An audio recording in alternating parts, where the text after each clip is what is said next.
लग्नानंतर पुन्हा एकदा तू डिसिजन घेतलंस की आता मला क्रिकेट खेळायचं आहे आणि डेक्कनला तू सुरू केलंस ते खेळायला. तर तुझ्याकडे स्कूटर होती.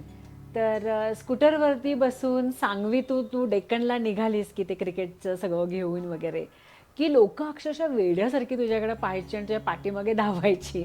तर म्हणजे त्या काळात ऑफकोर्स ते सांगवी तशीच होती. तर तो किस्सा आम्हाला ऐकायला खूप आवडेल गं. हो. लग्न करून पुण्यात आल्यानंतर असं होतं की सगळं ब्लँक होतं. हे मुंबईला जॉबला होते, त्यामुळे सोमवार ते शुक्रवार हे जॉबला जायचे. आणि मग मी काय करू? तर मी त्यांना विचारलं होतं की काय करू? तर ते म्हणाले, तुला क्रिकेट खेळता आलं तर खेळू शकतेस, काही प्रॉब्लेम नाही. त्यांनी मला छान परमिशन दिली. माझ्या सासूबाई पण हो म्हणाल्या होत्या त्यावेळेला. आणि मग आमच्याकडे एक बजाज स्कूटर होती. त्या स्कूटरवर मी जायचे दुपारी. तर सांगवी म्हणजे तसं त्यावेळेला पुण्यातलं ते तसं गावच होतं. मग शेजारचे पाजारचे सगळे बघायचे की अर्चना चालली क्रिकेट खेळायला. म्हणजे माझ्या जायच्या वेळेला सगळे बाहेर उभे असायचे, माझ्या यायच्या वेळेला पण सगळे बाहेर उभे असायचे.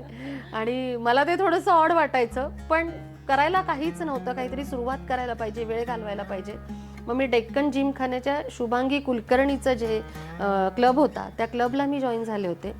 साधारण महिनाभर मी तिथे आले गेले आणि एकंदर थोडासा आढावा घेतला की नक्की आपल्याला काय करायचं आहे, आपलं फ्युचर काय आहे, भविष्यात आपण काय करणार आहे, याचा थोडंसं विचार करायला पाहिजे. आणि इथे क्रिकेटमध्ये आपण पनपू किंवा इथे टिकून राहू असं मला थोडंसं मनामध्ये संभ्रम निर्माण झाला.